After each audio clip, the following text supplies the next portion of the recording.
Manugang, ibigay mo na ang iyong mga passbook at ATM cards. Halika na, ibigay mo na. Iyon ang unang hinihingi ng biyenang babae sa akin 7 araw lamang matapos ang aming kasal.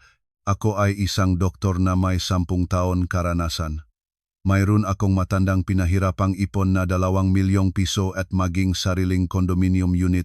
Ngunit idineklarang biyenang babae na ayon sa tradisyon ng pamilya, ang pinakamatanda ang dapat mamahalan ng lahat ng pinansyal at hinihingi niya na isuko ko ang lahat ng aking ari-arian. Si Maribel ba nagbigay din? Tanong ko. Biglang nagelo ang mukhang biyenang babae. Si Maribel ay sa amin na, ikaw, dayuhan ka pa lamang sa pamilyang ito.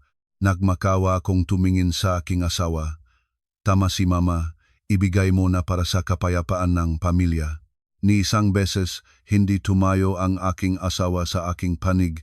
Nang gabing iyon, nagbalo na ako'ng maleta. Lalabas ka sa pantuan na iyan, huwag ka nang bumalik dito, sigang biyenang babae sa likod ko abang lumalabas ako sa ulan.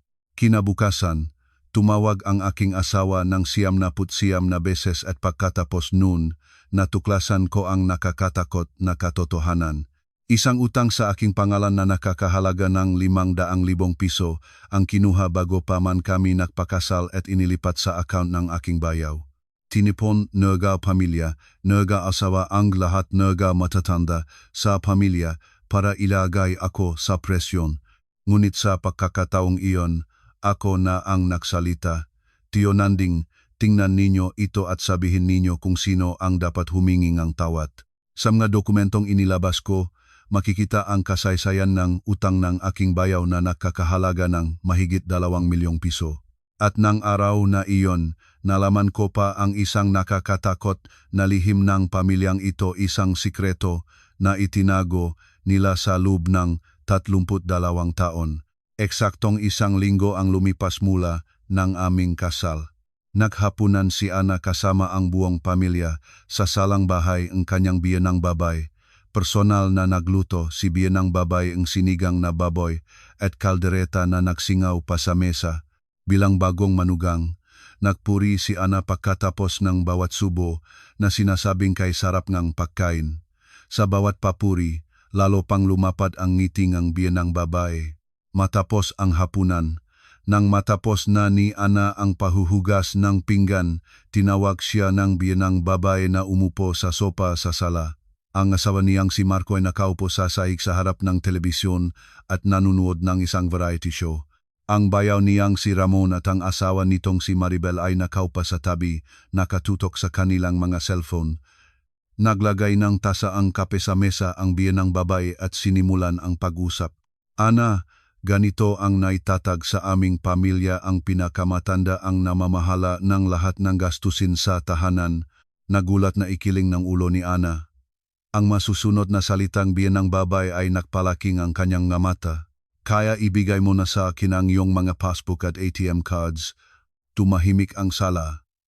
Ang tawa lamang mula sa telebisyon ang nakakabasag ng katahimikan. Hindi makapaniwala si Ana sa kanyang narinig. 1 linggo pa lamang matapos ang kasal at hinihingi na sa kanya ang lahat ng kanyang ipon at mga card. Si Ana, na nagsisikap na gumiti, ay nagtanong, Tita Remedios, si Maribel ba nagbigay din? Bahagyang natahimik ang mukhang biyenang babae, ngunit mabilis na ibinaon muli ang malambot na ngiti. Si Maribel ay freelancer, hindi stable ang kita niya, kaya wala naman masyadong may bibigay. Ikaw ay doktor, iba ang sitwasyon mo. Naramdaman ni Ana na nagelo ang lahat sa kanyang loob. Tila hindi ito tama. Ngunit dahil 1 linggo pa lamang siya sa pamilyang asawa, hindi siya naglakas loob na hayagang tumutol. Tumingin si Ana sa asawa niya, si Marco, hindi umaalis ang tingin sa telebisyon, ay mahigpit na kinurot ang kanyang mga labi, walang nagtanggol sa kanya. Sa isip niya ay huminga ng malalim si Ana. Ayaw niyang magawi ngayon, bagong kasal pa kami, kailangan kong magtiyaga ng kaunti, pang-alo niya sa sarili. Tita Remedios, kailangan ko munang mag-isip. Bahagyang bumangon ang masulok ng mamata ng biyenang babae, ngunit hindi na siya nakpumilit. Siga, mag-isip ka muna. Huwag magmadali. Lumitaw ang mahirap na katahimikan. Tumayo si Ana at pumunta sa banyo. Nakatayo sa harap ng lababo. Binuhusan niya ng malamig na tubig ang kanyang mukha. Ang kanyang refleksyon sa salamin ay mukhang maputla. Hindi niya maunawaan kung bakit kaya nababaong ng napakabigat ang kanyang puso. Paglabas mula sa banyo, napansin ni Ana ang mga larawan sa mga dingding ng sala. Sa mga frame ay nakabiti ng maraming family portraits litrato sa pagdiriwang ng unang karawan ni Ramon sa kanyang graduation sa elementary sa araw ng kanyang enlistment sa militar mula sa mga biyahe. Lalo na, maraming larawan kung saan makasama si biyenang babae at si Ramon. Ngunit may kakaibang bagay. Wala ni isang larawan ng asawa niya, si Marco, nung bata pa siya. Magkapatid sila. Bakit malarawan lamang ng nakabatang anak ang nakabitin? Bumalik sa sala si Ana at maingat na nagtanong sa biyenang babae, Tita Remedios, saan na ang larawan ni Marco nung bata pa siya? Sandaling natahimik ang mukha ang biyenang babae. Ibinaba niya ang remote control sa sopa at sumagot, nawala namin silang, lahat ng lumipat kami noon. Ang kanyang boses ay mas matalas kaysa sa karaniwan. Gusto pang magtanong ni Ana, ngunit nang masalubong ang malamig na tingin ng biyenang babae, tumahimik na lamang siya. Nakpasya siyang tanggapin na lamang iyon bilang katotohanan. Dumating ang kalaliman ng gabi. Si Ana, bago matulog, ay pumunta sa palikuran at dumaan sa pasilyo. Sa sandaling iyon, may narinig siyang boses mula sa balkonahe. Ito ay ang bayaw na si Ramon. Nakipag-usap siya sa telepono ng mahina ang boses. Pwede namang gawin sa pangalan ng asawa ng kuya. Maghintay ka muna, malapit na nating maayos. Tumigil si Ana. Sa pangalan ng asawa ng kuya tila parang siya ang tinutukoy. Malakas na tumibok ang kanyang puso. Sa sandaling iyon, pumihit si Ramon. Nang masalubong ang tingin ni Ana, nagmadaling tinapos ang tawag. Nang may alanganin ng ngiti, sinabi niya, Ana, nagulat naman ako. Kasosyo ko ito tungkol sa negosyo. Haha. Ang ngiti ni Ramon ay tila hindi natural. Nakaramdam kakaiba si Ana, ngunit nagpasya siyang huwag itong pansinin. Isang linggo pa lamang mula nang sumali siya sa pamilyang ito. Sa tingin niya, hindi maganda ang magsuspetsa sa mga kamag-anak ng asawa.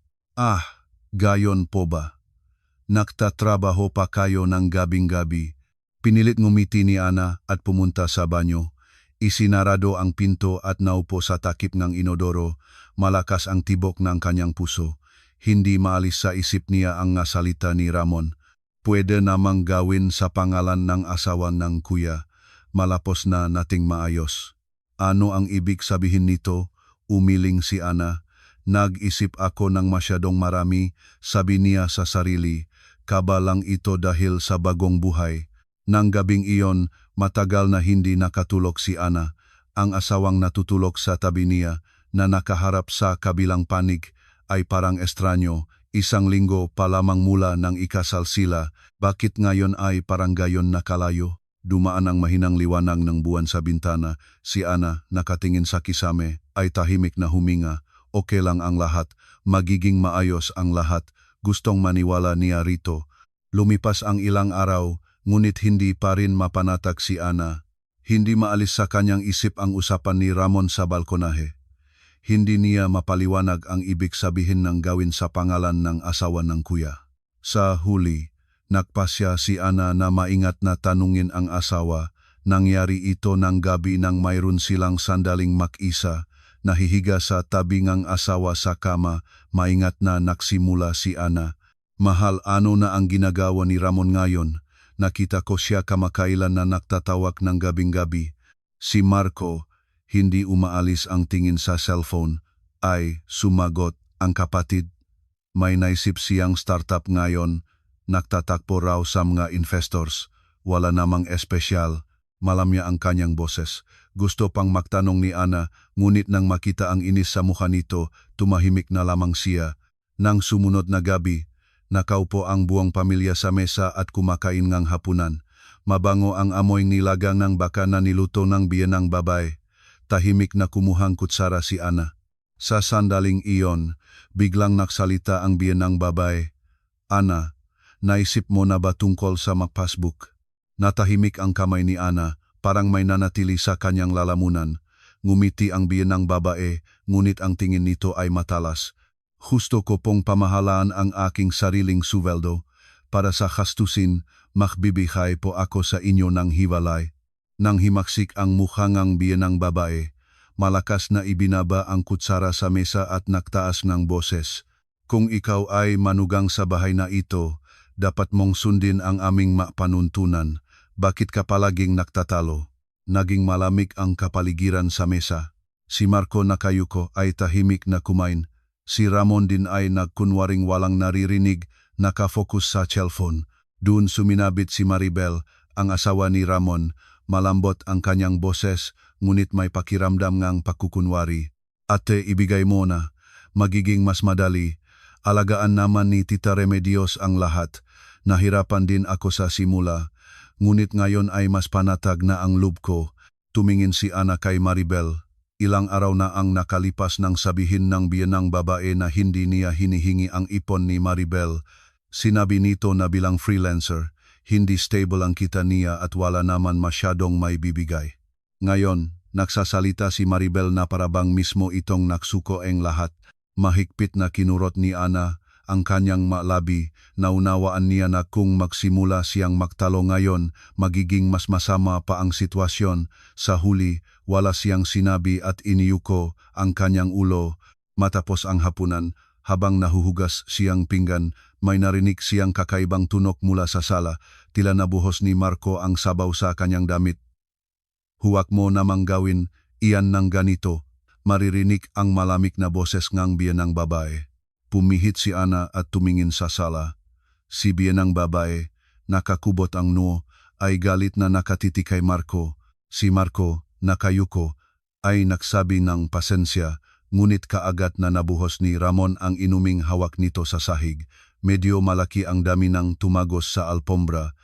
Naisip ni Ana na magagalit muli si biyenang babae, ngunit ang kanyang reaksyon ay ganap na hindi inaasahan.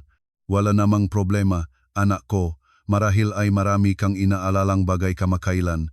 Walang katapusang malambing ang boses ng biyenang babae. Mismo siyang nagdalang tela, pinunasan ang sahig, at pagkatapos ay hipopa niya si Ramon sa balikat.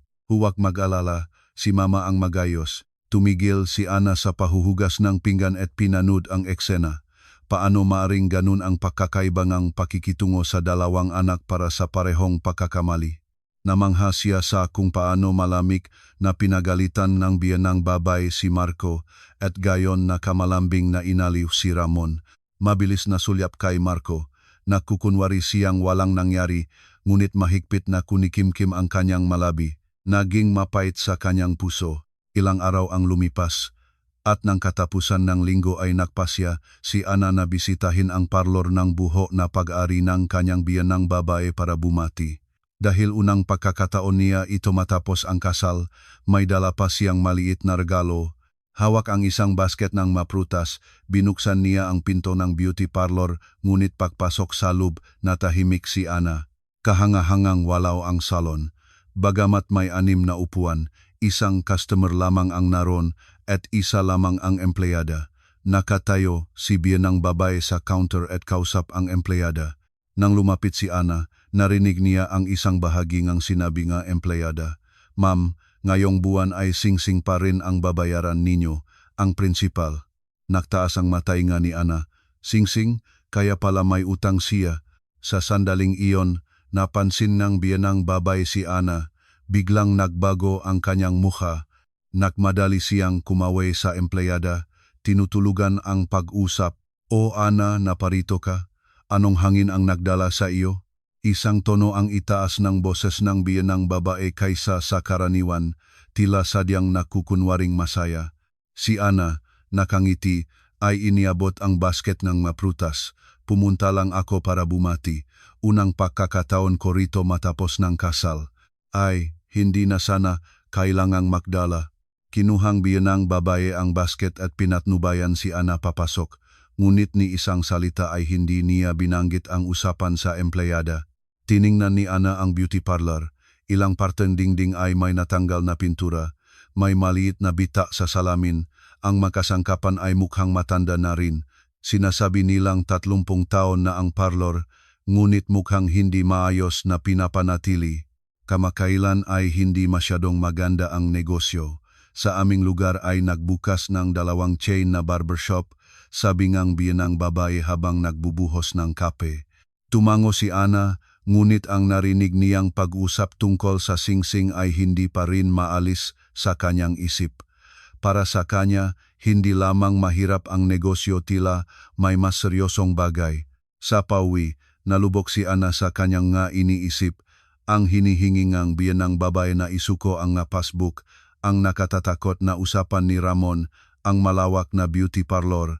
Lahat ito ay parang makakatugmang pirasong ang isang palaisipan. Ngunit wala pa siyang kasiyahan. Pinalayo niya ang kanyang sarili sa iniisip na kaya siya kinakabahan ay dahil labis siyang nag-alala at ganyan talaga ang buhay sa bagong pamilya. Nang gabing iyon, mahiga si Ana sa kama at nakatitig sa kisame.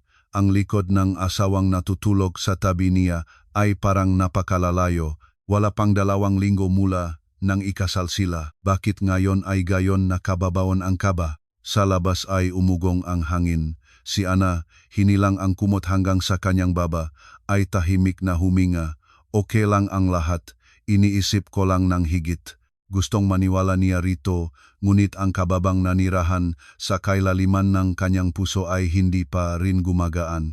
Lumipas ang kalahating buwan mula nang ikasal sila. Isang gabi, umuwi si Ana mula sa trabaho. Sa sandaling binuksan niya ang pintuan, naramdaman niya ang malamig na kapaligiran. Naroroon ang buong pamilya sa sala. Si biyenang baba ay nakaupo sa gitnang sopa, habang ang asawa niyang si Marco, si bayaw na Ramon, at ang asawa nitong si Maribel ay nasa magkabilang panig. Pula ang mukhang biyenang babae. Nang pumasok si Ana, biglang tumayo si biyenang babae. "Halika rito," nanginginig ang kanyang boses. Inilagay ni Ana ang bag niya at maingat na lumapit. "Tita Remedios, anong nangyari?" Tinampal ngang biyenang babae ang mesa. Umingay. Ang mga tasa. Mayroon ding limitasyon ang kakapilosopiyahan ng manugang na matanda. "Ilang araw ka na ba ngayong binabalewala?"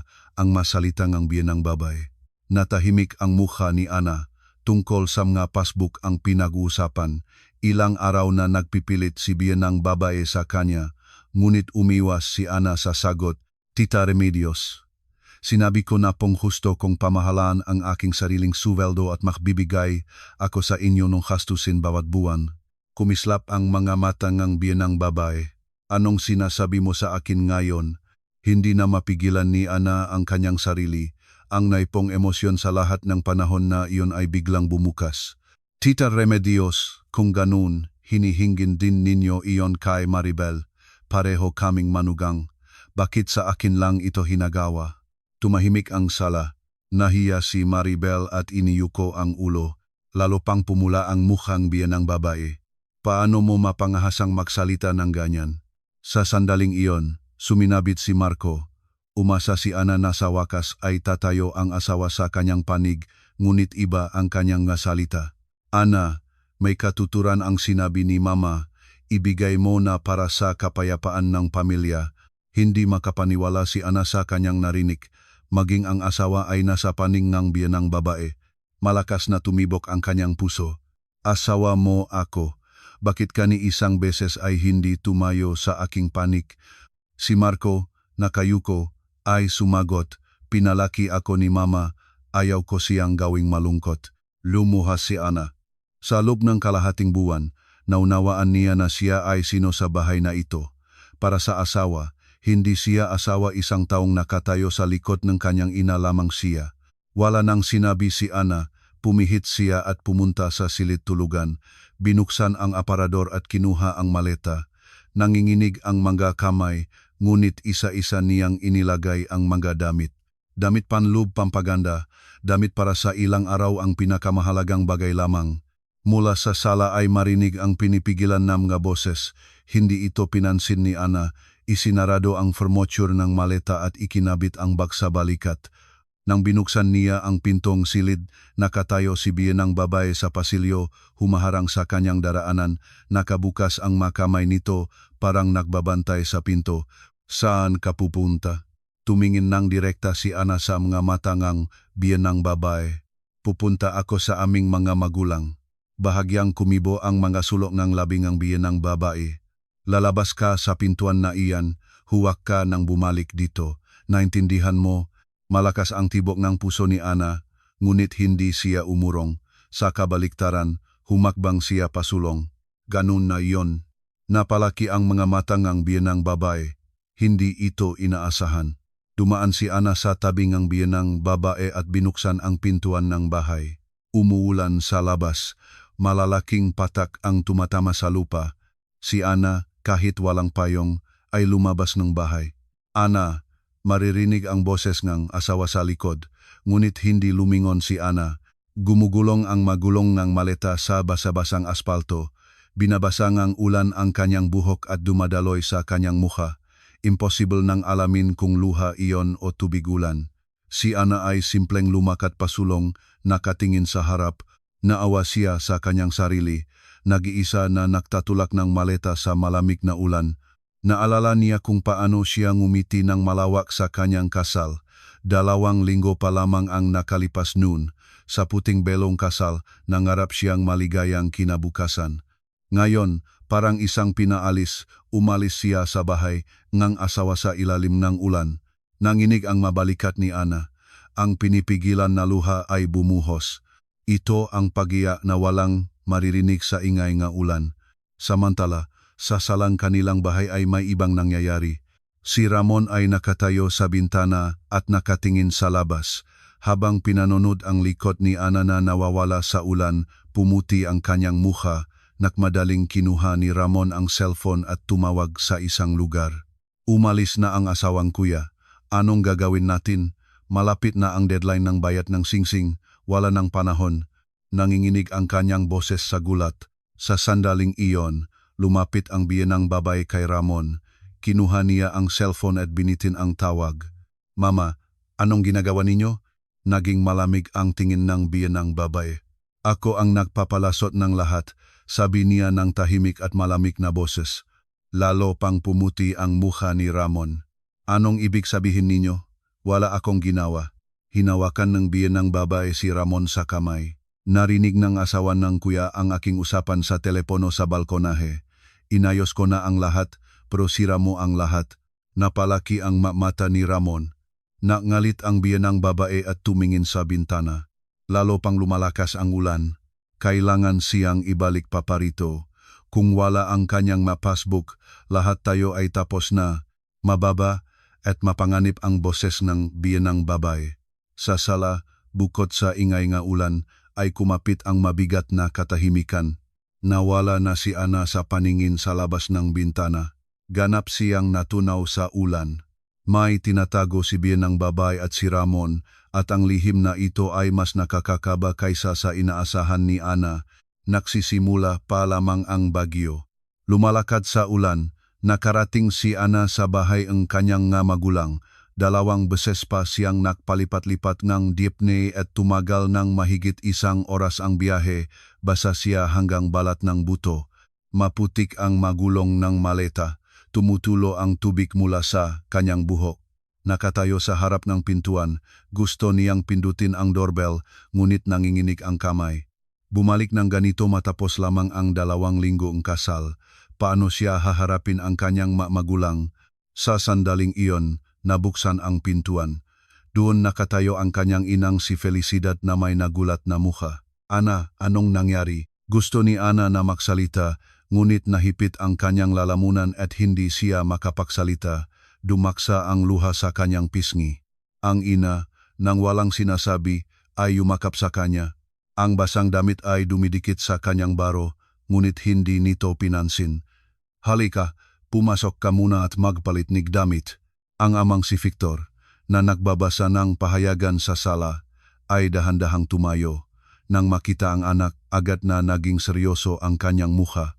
Ana, anong nangyari? Bakit ganyan ang ayos mo? Nang makita ang ama, hindi na napigilan ni Ana tumangis ng humagulgol. Humina ang kanyang nga tuhod at halos mahulog siya.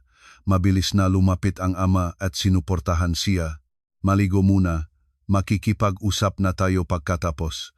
Nakpuno ngang mainit na tubig sa banyera ang ina na handa ng tuwalya at damit. Matagal na umiyak si Ana sa banyo. Pinainit ng mainit na tubig ang kanyang nagyelong katawan, ngunit ang yelo sa kanyang puso ay hindi nag-init. Nang lumabas siya, sa sala sa mesa ay may mainit na sinigang. Tila pabago-bago sa kumulo ang palayok ng magluto ang gina. Kumain ka na ba? Kumain ka muna. Kailangan mong kumain ng mainit. Naupo si Ana sa mesa. Kinuha ang kutsara, ngunit nanginginig ang mga kamay niya na hindi niya masuhuban ang sabaw. Naupo sa tabi ang gina at hinagod ang kanyang likod. Dahan-dahan, walang nagmamadali sa iyo. Sumubo siya at inilapit sa bibig. Pamilyar ang lasa. Sinigang ng kanyang ina, na kinain niya mula ng bata pa siya. Sa lasa na ito, muling bumuhos ang luha. Sa 2 linggo sa bahay ng asawa, ni isang beses hindi siya nakaranas nito. Bagamat pinuri niya ang pagkain, sa kailaliman ng kanyang puso ay laging may hindi comfortable. Ngunit ang isang subo ang sinigang sa bahaying magulang ay nagpaalon ng lahat ng pinigil na emosyon. Pagkatapos lamang kumain ay nakapagsalita si Ana. Kinwento niya ang lahat ng nangyari mula sa simula ang hinihingi ng biyenang babae na isuko ang mapasbook, ang kawalang pakialam ng asawa, ang nakatatakot na usapan ni Ramon, ang pag-usap tungkol sa singsing sa beauty parlor. Wala siyang napalampas na detalye.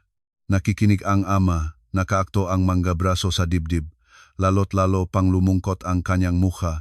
Paminsan-minsan ang ina ay humihinga ng malalim. Nang matapos ang kwento, sinabi ng ama, Ana, tama ang iyong ginawa. Hindi mo kailangang tiisin ang kawalang katarungan. Itinaas ni Ana ang ulo. Tiyak ang tingin ng ama. Ang katotohanan na ikasal ka ay hindi nangangahulugang dapat mong tiisin ang lahat. Ito ay ang iyong buhay. Kailangan mong malaman kung paano protektahan ang iyong sarili. Tumango ang ina na nakaupo sa tabi. Oh, bakit kailangan mong ibigay ang iyong ipon sa biyenang babae? Ang pramo ay pramo, bahagyang pinalmangang masalitangam magulang si Ana. Inisip niyang siya ang may kasalanan, ngunit lumabas na hindi pala. Tumanggi lang siya sa hindi makatarungang kahilingan. Nang gabing iyon, matagal na natulog si Ana sa kanyang silid. Sa silid na ito siya nanirahan bago mag-asawa. Sa dingding ay nakasabit pa ang mga litrato mula sa panahon kolehiyo. Noon ay tila napakamaliwanag ng kinabukasan, ngunit ngayon lahat ay nasira na. Nang malapit na siyang humiga, tumunog ang cellphone. Sa screen ay nakita ang pangalan ng asawa niyang si Marco. Hindi sumagot si Ana. Tumigil ang tawag at muling tumunog. Muli siyang hindi sumagot. Patuloy ang matawag 10 beses, 20 beses, 30 beses. Hindi tumigil ang cellphone. Binago ni Ana ang cellphone sa tahimik na mode at ibinaba ang mesa nang nakaangat ang mukha. Kinabukasan sa umaga, pakagising niya, sinuri ang cellphone, 79 na palya at 12 ng mensahe. Nagsimulang basahin ni Ana ang mga mensahe. Nagtataka si Mama. Naririnig mo ba? Agad ka na umuwi. Anong kahihiyan sa mga matatanda? Kahihiyan ngang buong pamilya. Kumalat na sa buong lugar. Dapat kang managot dito. Ganun ba ang ginagawang manugang? Tumakbo sa mga magulang para magreklamo, kahabag-habag. Nanginginig ang mga kamay ni Ana habang binabasa ang mga mensahe. 79 na tawag at 12 ng mensahe. At sa isa man sa mga ito ay walang salitang, "Okay ka ba? Nasaan ka? Pasensya na, nag-alala ako." Walang taimtim na pahingi ng tawad, walang pag-aalala sa asawa. Lahat ay tungkol sa pag-aalala sa biyenang babae, sa reputasyon ng pamilya, sa kanyang sariling posisyon. Humina ang kamay ni Ana, nahawak ang cellphone, nakabutas sa kanyang dibdib. Kaya pala, ano ba talaga ako para sa taong ito? Bumakas sa kanyang labi. 1 taon at kalahati silang nagliligawan at naisip niyang mapagkakatiwalaan niya ang taong ito. Nang magpropose sa kanya ito, umiyak siya sa kaligayahan. Sa araw kasal, taimtim siyang naniniwala sa kanyang mga salita na magkasamang mabubuhay sila habang buhay. At ngayon, ang asawa na, nang umalis ang asawa sa ulan, ay ni isang beses ay hindi nagtanong kung okay ba siya. Sa halip na mag-alala kung nasaan siya at hindi ba siya nasaktaan, sumisigaw ito tungkol sa kahihiyan ng pamilya at hinihiling sa kanya na tanggapin ang responsibilidad. Si Ana ay walang naluha. Ito ay higit pa sa kalungkutan. Ito ay kawalan. Hindi niya makapaniwala na ganun pala ang taong minahal niya. Sa almusal, nagtanong ang ama kung tumawag ang asawa. Ipinakita ni Ana ang cellphone sa ama, 99 na palya at mga mensahe. Matagal na tumingin ang ama sa screen. Lalo't lalo pang lumungkot ang kanyang mukha. Ito ba, mensahe mula sa asawa? Wala ni isang salitang ang pag-aalala sa asawa. Malakas na ibinabang ang ama ang cellphone sa mesa. Ang kanyang mga mata, natutong tumigil sa mahabang serbisyo sa pulisya, ay naging matalas. Ana, sa palagay ko ay may hindi tama sa pamilyang iyon. Nagulat na tumingin si Ana sa kanya. Anong ibig ninyo? Say ama, nakaktuang makabraso, ay naksabi, sobrang nakmamadali at maikting silang humihiling ng iyong ipon. 1 linggo pa lamang matapos ang kasal at hinihiling na nila sa manugang na isuko ang lahat ng pera bukod pa rito, ganoon na kabastos. Sa normal na pamilya, hindi ganyan ang ginagawa. Pinagsipsipan ni Ana ang masalita nama. Totunga, kakaiba iyon. Sobrang matigas ang pakikiusap ngang biyanang babae. At ang usapang binanggit mo pwede namang gawin sa pangalan ng asawang kuya. Hindi ko alam kung ano ang ibig sabihin nito, ngunit parang may nagmamadali sa kanila. Seryoso ang tingin ng ama. Magtatanong ako, hihiling sa mga dating kasamahan ko, baka makakuhang impormasyon. Tumango si Ana, ngunit sabay ay natakot siya. May lihim ba talagang pamilyang iyon? May isang bagay na hindi niya alam. Nang gabing iyon, pinawalan ni Ana ang cellphone. Ayaw na niyang makita ang mga mensaheng asawa habang lalo itong binabasa, lalo siyang nasaktan, mahiga sa kama, nakatingin sa kisame. Ang nasalita ni Ramon mula sa balkonahe ay hindi pa rin maalis sa kanyang isip. Pwede namang gawin sa pangalan ng asawa ang kuya. Malapos na nating maayos. Ano ang ibig sabihin nito? Ano ang gagawin nila sa kanyang pangalan? At naalala rin ang mga salita ang biyanang babae kay Ramon. Inayos ko na ang lahat, prosira mo ang lahat, inayos na. Ano ang inayos nito? Baka mula pa sa simula ay hinahabol na nila siya. Hinila ni Ana ang kumot hanggang sa kanyang baba. Nanginginig siya at hindi lamang dahil sa lamig. Isang hindi mapaliwanag na kaba ang tumakip sa kanyang buong katawan. Nang gabing iyon, hindi nakatulog si Ana. Sa tuwing isasara ang mamata, lilitaw ang malamig na tingin ng biyanang babae at ang walang pakialam na likot ng asawa, at maririnig ang nakatatakot na usapan ni Ramon. Tanging sa maagang umaga ay nakatulog siya ng kaunti, ngunit mababaw ang tulog. Kahit sa panaginip ay hinahabol siya ng makamag-anak ng asawa. Lumipas ang bagyo, ngunit hindi pa nagsisimula ang tunay na bagyo. Hindi pa alam ni Ana kung anong nakakatakot na katotohanang naghihintay sa kanya. Sa ikatlong araw ngang pananatili sa tahanan ng kanyang magulang, nagagalit pa rin si Ana. Hindi maalis sa kanyang isip ang usapan ni Ramon. Hindi niya mapaliwanag ang ibig sabihin ng gawin sa pangalan ng asawa ng kuya.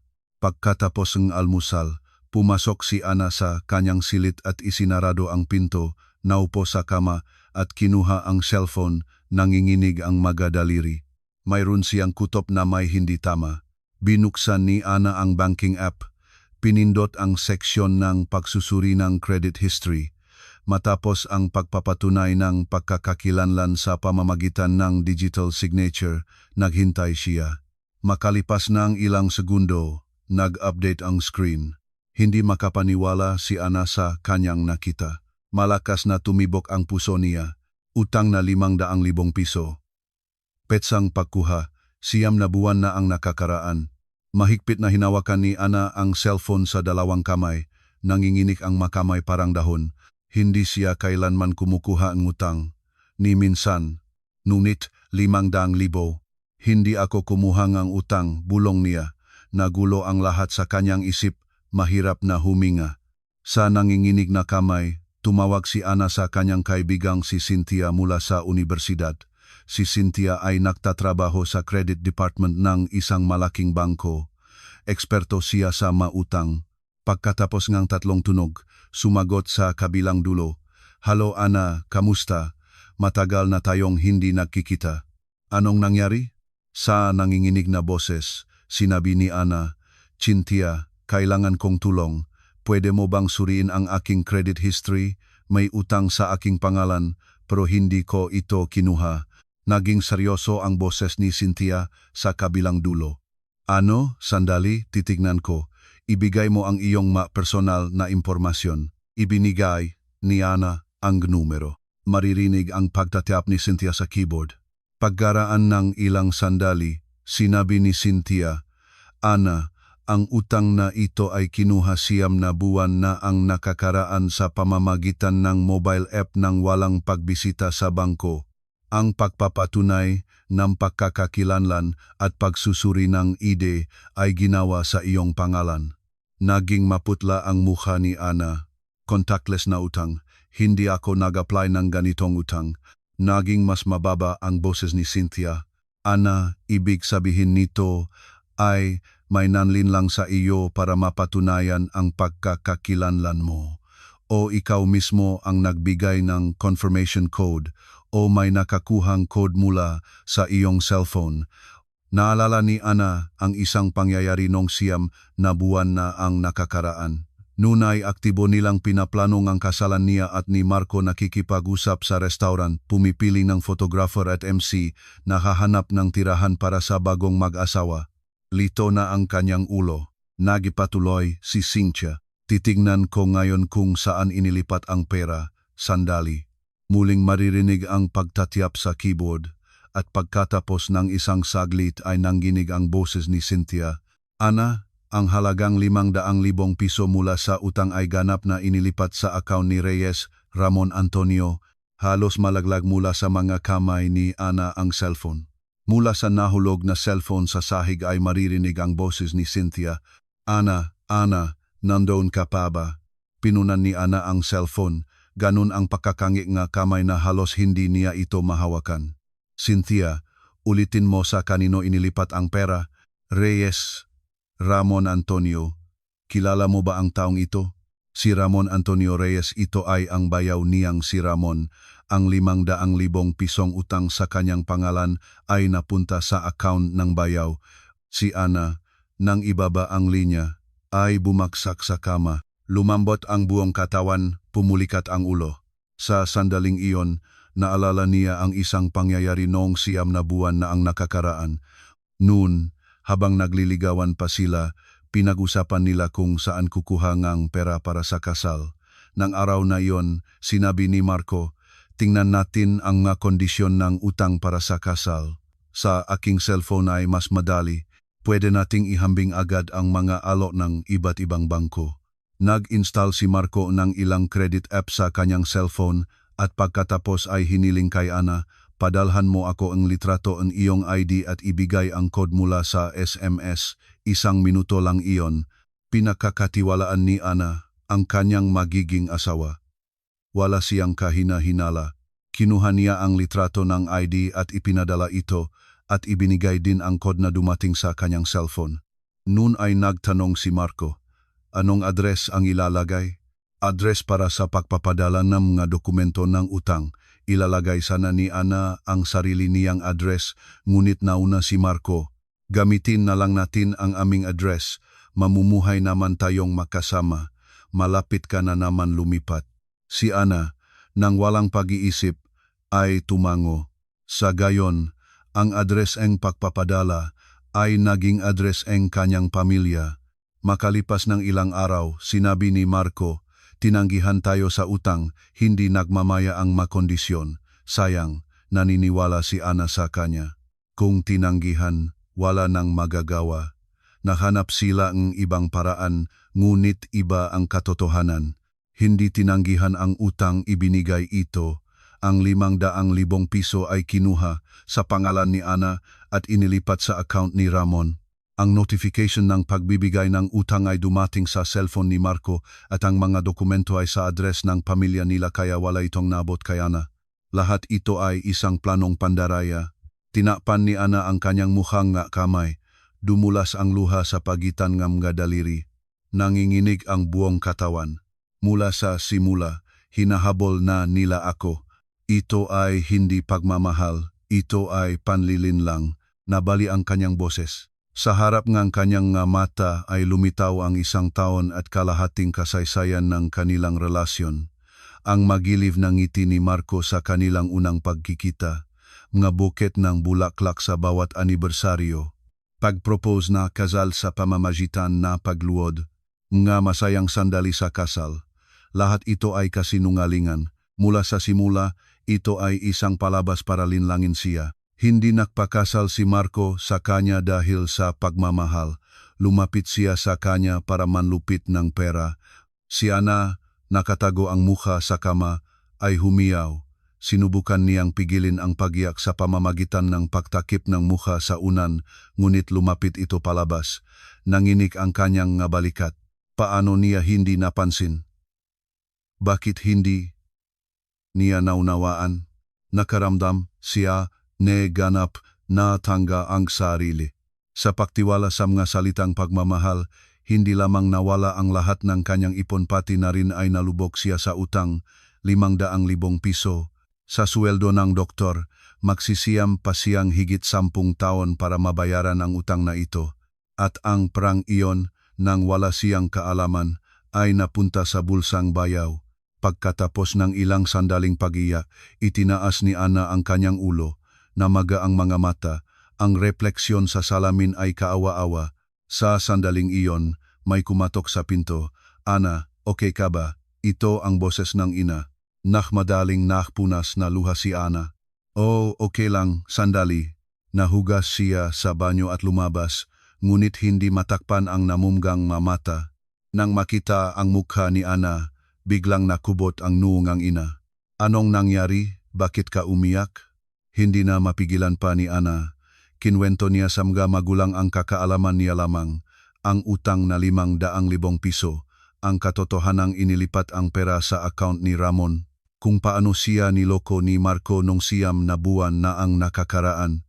Pumula ang mukha na ama, kumapit ang mga kamao nito, mga hamak. Mula pa sa simula, hinahabol na nila ang ating anak. Ang ina, na may luha sa mga mata, ay umakap kay Ana. Kawawa kang anak, gaano kaya itong sakit sa iyo? Anong gagawin natin? Anong gagawin natin? Tumalon ang ama. Hindi pwedeng hayaan ito. Kailangan agad na mag-report sa pulisya. Hinawakan ni Ana ang kamay ng ama. Papa, maghintay. Kailangan muna nating mangolekta ng ebidensya. Kung mag-report tayo ng walang paghahanda, baka makawala sila. Ang 10 taon ng trabaho bilang doktor ay hindi nasayang. Kahit sa estado ng gulat, hindi nawalan ng pagpipigil si Ana. Ang kanyang maingat at prinsipiosong katangian ay lumabas sa sitwasyong ito. Hihiling ako kay Cynthia na opisyal na ibigay sa akin ang lahat ng dokumento ng utang at mga pahayag ng paglipat at kukuha ako ng screenshot ng lahat ng aming mga mensahe kay Marco. Tumango ang gama. O mahalaga ang ebidensya. Kailangan nating maghanda para hindi sila makalusot. Kinuha ni Ana ang cellphone. Nanginginig pa rin ang mga kamay, ngunit tiyak na ang tingin. Hindi na pwedeng umiyak lang. Kailangan ng ganti higit pa sa kanilang nararapat. Tumawag muli si Ana kay Cynthia. Hiniling niya sa kanya na opisyal na ibigay ang lahat ng dokumento ng utang at mga pahayag ng paglipat. Si Cynthia ay buong pusong sumang-ayon na tumulong. Pagkababang linya, tumingin si Ana sa labas ng bintana. Maliwanag ang langit. Ang kamakailang malakas na ulan ay parang panaginip. Hintayin ninyo, hindi ko ito hayaan, bulong ni Ana. sa kanyang mga mata, sa halip na luha ay may determinasyon. Nagsisimula pa lamang ang digmaan. Lumipas ang ilang araw pagkatapos ng natuklasan ni Ana ang panloloko sa utang. Ang kanyang amang si Victor ay hindi nagpahinga. Mahigit 30 taon siyang naglingkod sa pulisya. Mas alam niya ang pagsisiyasat kaysa sa sinuman. Sarili ko na mismo ang susuri. Siguradong may iba pang bagay sa pamilyang iyon. Nagsimulang tahimik na nagtatanong ang ama sa paligid ng bahay ng pamilya ng asawa. Hiniling niya sa kanyang madating kasamahan na suriin ang credit history ni Ramon at personal siyang nangolekta ng impormasyon sa lugar. Pagkaraan ng ilang araw, bumalik ang ama ng may seryosong mukha. Sa kamay ay may cellphone. Ana, tingnan mo ito. Ipinakita nga ama sa kanya ang screen ng cellphone. Mayroong ilang larawan. Nagsimulang tumingin si Ana. Sa unang larawan ay ang likod na bahagi ng beauty parlor ng biyenang babay. Sa dingding ay may nakakabit na papel. Malinaw na makikita ang mapulang titik. Abiso ng pagsingil ng utang. Nagkakautang, Ramon Reyes. Kahilingan ng pagbabayad ng principal at singsing mula sa collection agency. Napalawak ang mga mata ni Ana, pagsingil ng utang. Ibig sabihin nito, hindi nagbabayad si Ramon ng kanyang mautang at may ipinadala na abiso sa kanya. Ang ikalawang larawan ay katulad, isa pang abiso mula sa ibang collection agency. Ang ikatlo at ikapat na larawan ay ganun din.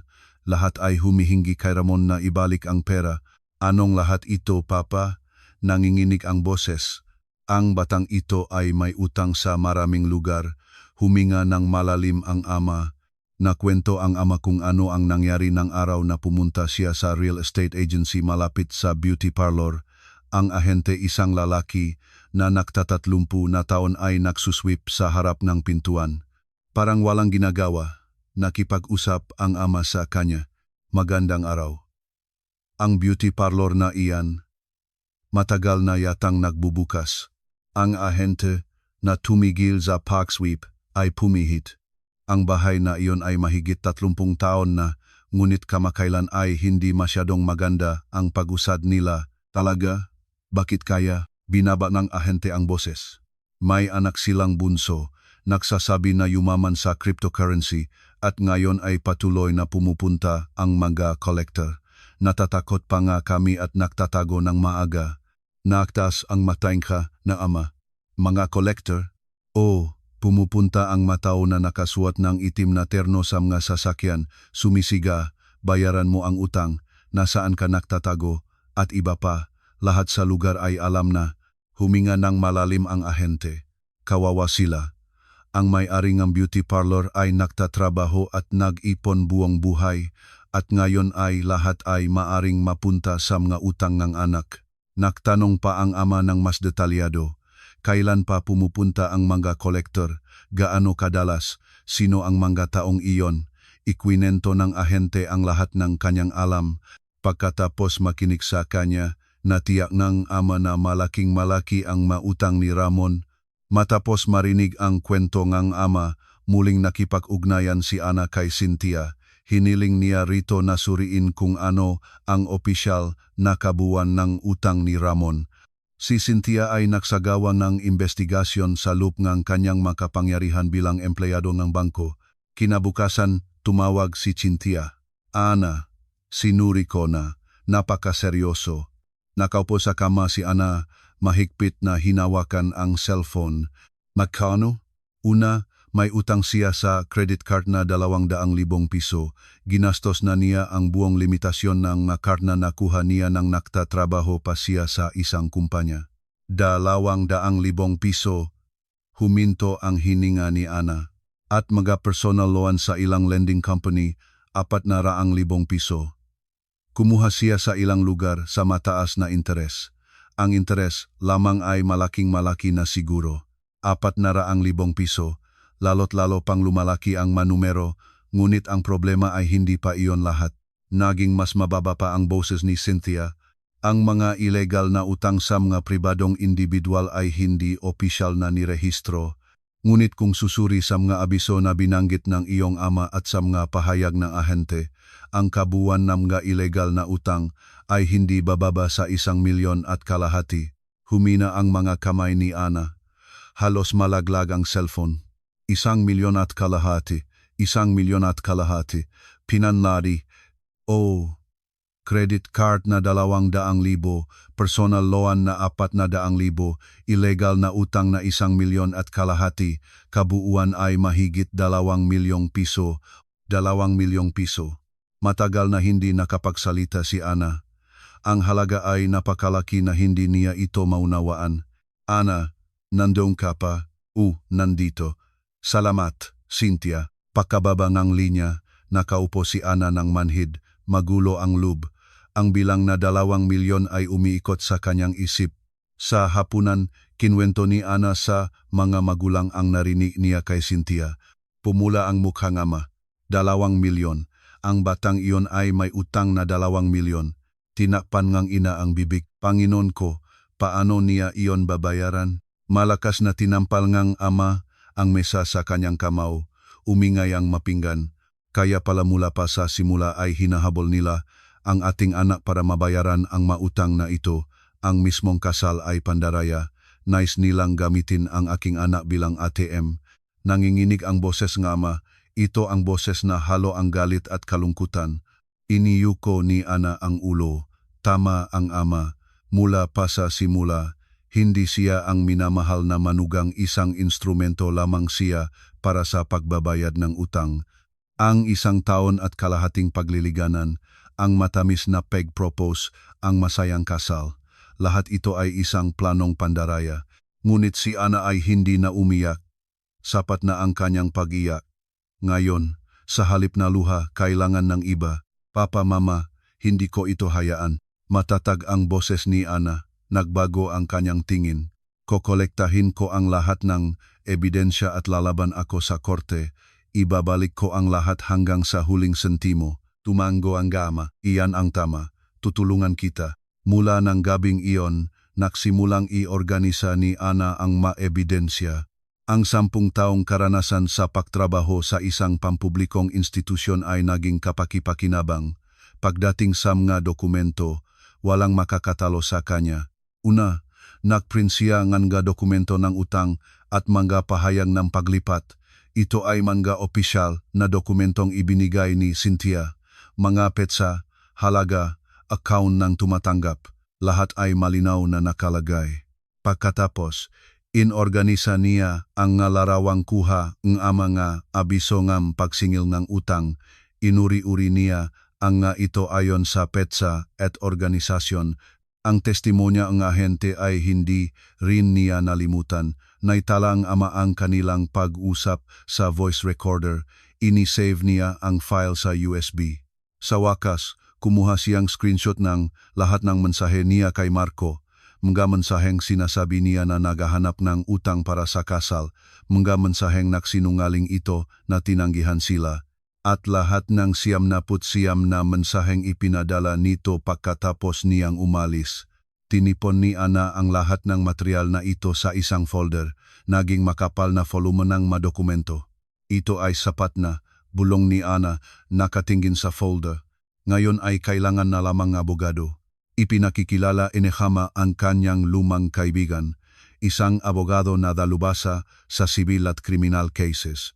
Ang abogado, pagkatapos marinig ang kwento ni Ana at suriin ang maebidensya, ay tumango, mataas ang sansa ng tagumpay. Ang maebidensya ay hindi mapabulaanan. Kasama ang abogado, nagbalangkas si Ana ng estratehiya. Nagpasya silang sabay-sabay na mag-file ng diborsyo at magbukas ng criminal case. Si Ramon ay sisakdal sa panloloko at si biyenang babay sa pagiging kasabwat. Nang matapos ang paghahanda, may tumawag mula sa pamilya nga asawa. Ito ay si Marco. Nangalas ang kanyang boses.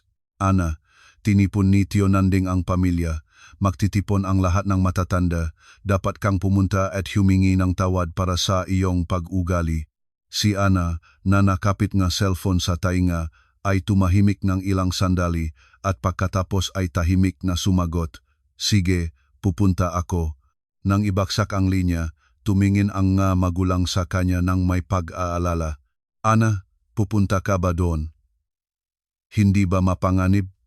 Sabi ngang ina. Napag-alala rin ang ama. Kinuha ni Ana ang makapal na folder ng mga dokumento mula sa mesa at tumingin sa mga magulang ay nagsabi, "Okay lang, sa pagkakataong ito, ang aking turn na magsalita." Tiya ang tingin ni Ana. Hindi na siya ang manugangang pwedeng abusuhin. Ipapakita ko sa kanila kung sino ang dapat humingi ng tawad sa sino. Hipongama sa balikat na anak. Magaling anak. Pumunta ka at bigyan silang leksyon.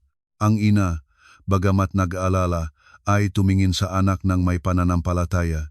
Mag-ingat ka, huwag masyadong mainis. Tumango si Ana.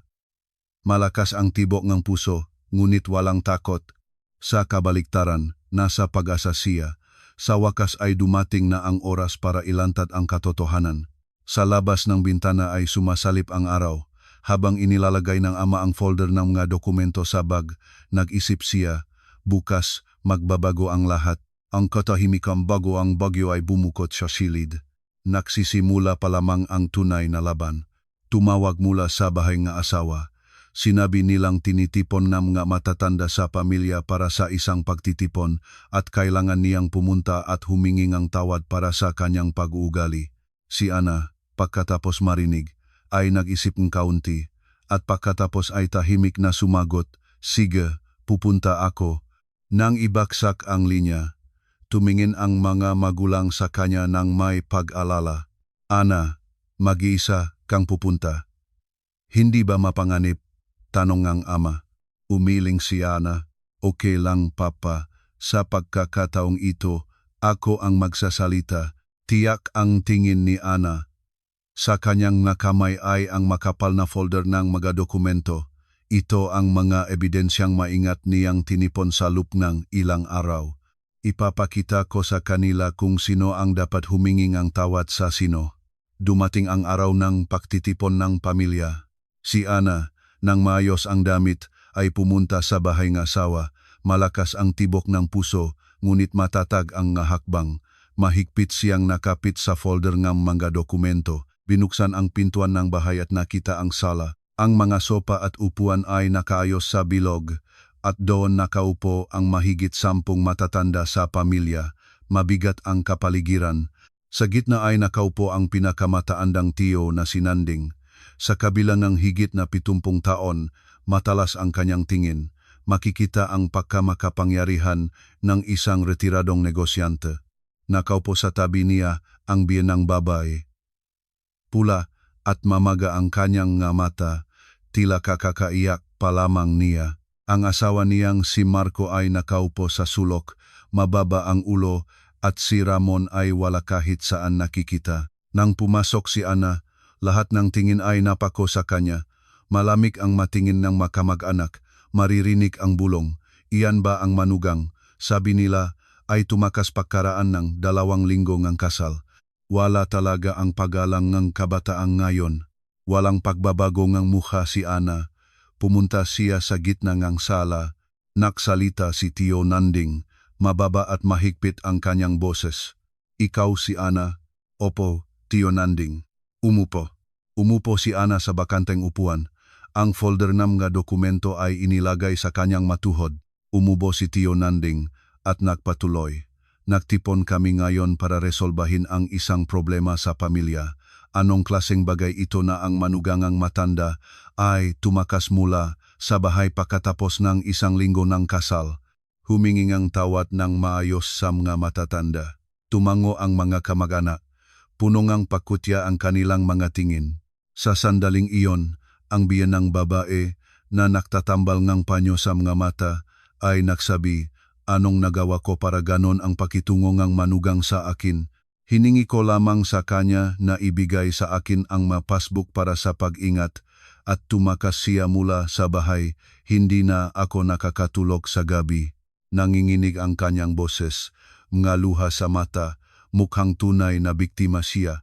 Isa sa mga kamag-anak ang namumagitang nakatitingin kay Ana. Bata pa, pero matigas. Paano maaring sumalungat sa biyenang babae? Ganyan talaga. Walang pagalang ang mga manugang ngayon. Dapat agad lumuhod at humingi ng patawad. Paisa-isa ang mga akusasyon mula sa lahat ng panig. Si Ana ay mahigpit na kinurot ang kanyang mga labi. Ganun kaigting ang hawak niya sa folder ng mga dokumento na yumuko na ito. Si Marco ay nakaupo pa rin na nakabaksak ang ulo, walang binibigkas. Hindi lamang hindi niya tinutugunan ang asawa kahit tingin ay hindi niya ito pinapansin. Dahan-dahang tumayo si Ana. Tumahimik ang sala, lahat ng tingin ay nakatuon sa kanya. Tio Nanding at lahat ng matatanda na narito. Hindi nanginginig ang boses ni Ana. Malinaw at kalmado ito. Pakitingin po ito at sabihin ninyo kung sino ang dapat humingi ng tawad sa sino. Binuksan ni Ana ang folder, kumuha ng ilang pahina at inilagay sa mesa sa harap ng tiyo. Anong ito? Kinuhang tiyo ang mga dokumento. Nakpikit ang mga mata habang nakbabasa. Tahimik na ipinaliwanag ni Ana. Ang unang dokumento ay isang pahayag ng mga utang ng bayaw na si Ramon. Credit card na 200,000 piso. Personal loan sa lending companies 400,000 piso. Illegal na utang 1,000,000 at kalahati. Kabuuan ay mahigit 2,000,000 piso. Sa sala ay narinig ang hagulgol. Ano? 2,000,000 piso, si Ramon ay may utang na 2,000,000, nagsasabi siyang nag-invest sa crypto, panloloko pala ito. Nakikita sa mga mukha ng mga kamag-anak ang pagkagulat, nagtinatignan at nagbubulong. Pumuti ang mukha ng biyanang babae, nanginig ang kanyang magalabi. Itinuro ni Ana ang ikalawang dokumento, at ito ay pahayag ng paglipat ng 500,000 pisong utang mula sa pangalan ko. 9 na buwan na ang nakakaraan nang wala akong kaalaman, kinuha ang utang at ang perang ito ay ganap na inilipat sa account ni Ramon. Napalawa ang mga matang tiyo. Nanginig ang kamay na hawak sa dokumento. Anong ibig sabihin nito? Ninakaw ninyo ang perang manugang? Tumango si Ana. Opo, bago ang kasal, sinabi ni Marco na naghahanap siyang utang para sa kasal at humingi na aking ID at confirmation code. Nagsinungaling siya na tinanggihan tayo sa utang, ngunit sa katunayan ay kumuha siya sa aking pangalan ng 500,000 at ibinigay ito kay Ramon. Sa sala ay nahari ang malamig na katahimikan. Ganap na nagbago ang ekspresyon ng makamag-anak. Yaong nga dati ay nagakusahan kay Ana ay ngayon ay nakatingin sa biyan ng babay at kay Marco. Diyos ko, niloko nila siya, ninakaw ang pera ng manugang. Posible ba iyon? Biglang tumalon ang biyan ng babae, pula ang mukha, pinlano niya ito. Ang aming Ramon ay hindi magagawang gawin iyon, malakas na sigaw ng biyan ng babae. Ngunit nanginginig ang kanyang madaliri at balisa ang mata. Kumuha si Ana ng ikatlong dokumento. Ito ay gabisong pagsinggil ngutang na nakakabit sa likod ng beauty parlor ng Tita Remedios. At ito ay recording ng pag-uusap sa ahente no real estate malapit sa kanila. Sinabi niya na patuloy na pumupunta ang mga collector kay Ramon. Nagpumuti ang mukha ng biyanang babae. Humina ang kanyang matuhod at natitisot siya. Malakas na inilagay ng tiyo ang dokumento sa mesa. Malakas na kumatok ang mesa. Pula ang mukha nito. Remedios, anong ibig sabihin ng lahat ng ito? Mababa ang hagulgol ng tiyo. Linukin ang anak ng kumpetensya. Kumuha ng utang sa pangalan ng manugang para bayaran ang mga utang ng anak. Ito ba ang karangalan ng ating pamilya? Nagbubukas at nagsasarado ang bibig ng biyanang babae. Tila naghahanap ng pagbibigay katwiran, ngunit wala siyang mabigkas. Sa kauna-unahang pagkakataon, itinaas ni Marco ang ulo, maputla ang kanyang mukha. Tiyo, hindi ko talaga alam. Ginagawa ko lamang ang sinasabi ni Mama. Galit na tumingin ang biyanang babae kay Marco. Anong sinasabi mo? Natakot si Marco, ngunit nagpatuloy. Ito ang katotohanan. Sinabi ni Mama na kunin ang ID ni Ana at ang address para sa pagpapadala ng dokumento ay sinabi rin na gamitin ang ating address. Sa sala ay muling maririnig ang hagulgol. Ang matingin ng makamag-anak, nakatuon sa biyanang babae, ay naging malamig. Tumalon ang tiyo. Para pala diyan kayo nakpakasal sa kanya, mula pa sa simula para lokohin ang manugang, Nalaganap ang sigaw ng tiyo sa sala. Hindi natandaan ng biyenang babae ang kanyang sarili at bumaksak sa sopa. Si Ana, habang pinanonood ang eksena, ay nagsalita. Ngayon, sa harap ng lahat ng narito, tumahimik ang sala. Lahat ni tingin ay nakatuon kay Ana. Ako, si Ana, ay nagdediborsyo kay Marco. Kumibo ang mukha ni Marco. Nangini ang kanyang malabi. At legal na may babalik ang lahat ng aking ari-arian, mag-file akong kaso para sa panloloko at pagnanakaw. Malamig at determinado ang boses ni Ana. Sa kanyang mata, sa halip na luha ay may resolusyon. Biglang tumalon ang biyenang babae. Nanlilihim ang mukha nito. Paano mo mapangahasang? Gusto niyang atakihin si Ana, ngunit bago pa man makaabante ng 2 hakbang, natitisod siya. Nagikot ang mga mata at bumaksak sa sahig. Mama, lumundak si Marco. Noktayo rin ang gakamoganok sa gulat. Mabilis, tumawag ang ambulansya. Magdalang tubig. Nakagulo ang sala. Nakahiga ang biyenang babae sa sahig na walang malay. Si Ana, habang pinanonood dito, ay kalmadong tinipon ang mga dokumento. Wala na siyang dahilan para manatili doon. Hinawakan ni Marco ang kanyang braso. Ana, hindi ko talaga alam. Ginagawa ko lamang ang sinasabi ni Mama. Pakiusap. Winalis ni Ana ang kanyang braso. Malamig ang kanyang tingin. Huli na, pumihit si Ana at lumakad patungo sa labasan. Sa likod ay maririnig ang boses ni Marco, ngunit hindi siya lumingon. Binuksan ang pintuan ng labasan at lumabas sa kalye. Maliwanag ang araw. Huminga ng malalim si Ana. Sa kanyang puso ay gumagaan. Tila lahat ng nagpapabigat sa kanya ay biglang nawala. Dahan-dahan siyang lumakad. Ngayon ay nagsisimula na ang tunay na laban. Lalaban siya hanggang sa katapusan sa korte at ibabalik ang lahat ang ninakaw na pera at ang niurakan na dangal. Pagkatapos ang pagtitipon en pamilya, lumipas ang ilang araw. Nagsimulang maghanda si Ana para sa diborsyo. Nagtayo siya nga abogado, ang lumang kaibigan ng kanyang ama. Nagsimulang mangolekta ang abogado ng mga kinakailangang dokumento para sa korte. Kailangan ang marriage certificate, certificate of registration sa PSA at iba pang papeles.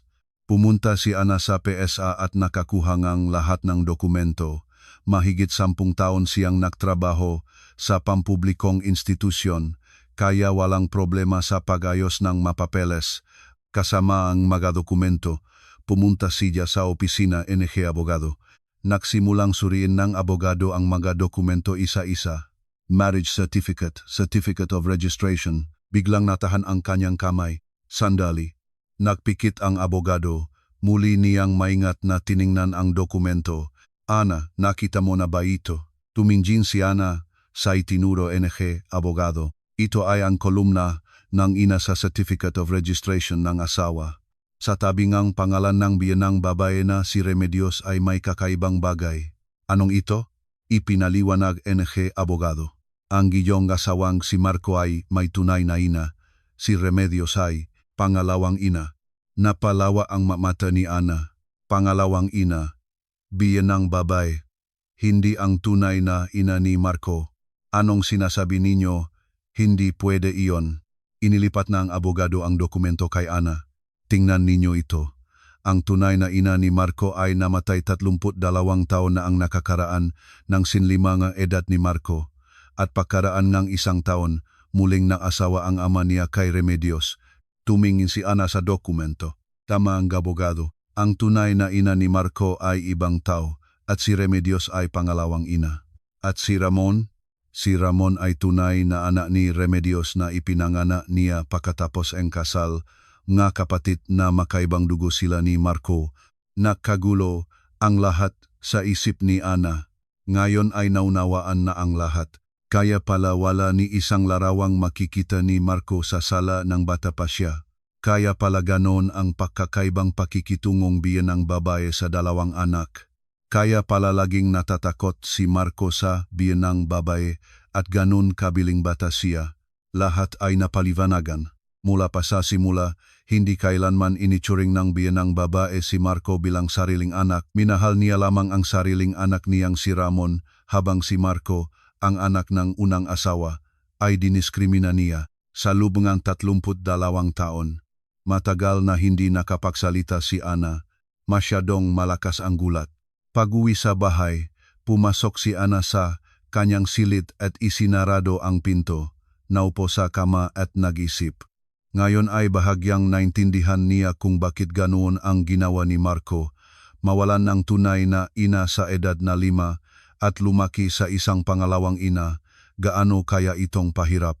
Naniniwala siya na kung gagawin niya ang lahat ng sinasabi nito, mamahalin siya ng pangalawang ina, kaya ginawa niya ang lahat ng sinabi ng ina. Sumunod siya sa lahat 32 taon. Ngunit hindi ito nagbibigay katwiran sa kanyang mangginawa. Anuman ang nga pangyayari, ang panlilinlang sa asawa at pagnanakaw ngang pera nito ay isang krimen. Umiling si Ana. Hindi pwedeng maawa. Nakpasya na siya. Ilang araw ang lumipas. Habang kumakain ng hapunan kasama ang mga magulang si Ana, tumunog ang doorbell. Binuksan ina ang pinto. Nakatayo si Marco sa pintuan. Payat na siya ng husto. Itim na pabilog sa ilalim ng mga mata, mukhang ilang araw na siyang hindi kumakain at natutulog. Felicidad, pwede ba akong makipag-usap kay Ana? Naging malamig ang mukhang ina. Pagkatapos niloko ng anak ko, saan ka nagtatanggal ng mukha para pumunta rito? Umalis ka agad. Iniyuko ni Marco ang ulo. May kasalanan ako. Pakibigyan pa ako ng isang pagkakataon. Lumabas si Ana sa pasilyo. Nang makita si Marco, nakaramdam siyang halo-halong damdamin galit at awa. Mama, okay lang, makikipag-usap ako sa kanya ng kaunti. Naksuot si Ana ng sinalas at lumabas sa kalye. Kasama si Marco, lumakad siya sa bangko sa bakuran. Mahinang liwanag ng posta ang nagbibigay liwanag sa kanila. Tahimik silang nakaupo sa tabi-tabi. Nagsalita muna si Marco. Naalaman ko na. Hindi pala tunay na ina ko, si Mama. Hindi nagulat si Ana. Pagkatapos ng pagtitipon ng pamilya, siguradong nagkaroon din ng malaking gulo sa kanilang pamilya. Nanginginig ang boses ni Marco. Mula pa sa pagkabata, naramdaman ko na may hindi tama. Ganun nakababa ang pagkakaibang pakikitungo sa akin at sa kapatid ko. Para kay Ramon, wala itong hindi ibinibigay, ngunit sa akin ay palagi siyang malamig at mahigpit. Si Marco, nakayuko, ay nagpatuloy. Noong bata pa ako, sinasabi ni Ramon, hindi ka mula sa tiyan ni Mama. Sino ka para mag-angkin ng sa akin?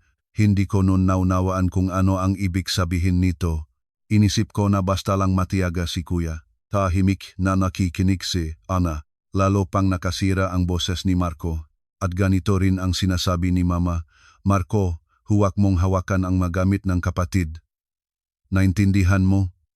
Lagi akong kailangang magpatalo. Lahat ay para kay Ramon at ang natitira na lamang ang para sa akin. May luha sa mga mata ni Marco, ngunit gusto ko pa rin na makuha ang kanyang pagkilala.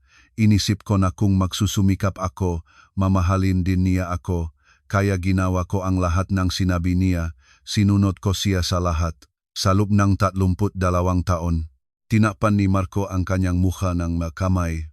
At ngayon ay naunawaan ko na, si Mama ay mula pa sa simula ay ginamit lamang ako, at ang pagsasama niya sa akin at Ana, at ang pagpupilit na magpakasal lahat ito ay pinlano para mabayaran ang mga utang ni Ramon. Nanginig ang magabalikat ni Marco. Sinubukan niyang pigilin ang pag-iyak, ngunit dumulas ang luha sa kanyang pisngi. Isa rin akong biktima. Niloko rin ako buong buhay ko. Ana, pakibigyan pa akong isang pagkakataon, magsisimula tayo muli. Tumingin si Ana kay Marco. Sa harap niya ay isang wasak na tao. Naawa siya sa kanya, ngunit nagpasya na si Ana. Baka biktima ka rin. Tinatanggap ko iyon. Kalmado ang giboses niya na. Ngunit asawa mo ako, dapat mo akong protektahan. Itinaas ni Marco ang ulo. Nakatingin siya kay Ana nang may mga matang punong luha. Nagpatuloy si Ana. May pagkakataon ka nun, nang hinahiling Mama ang passbook, pwede kang tumayo sa aking panig. Nang umalis ako mula sa bahay, pwede mo akong pinagsabihang manatili. Nang tumawag ka ng 99 na beses, pwede kang nagtanong kung okay ba ako.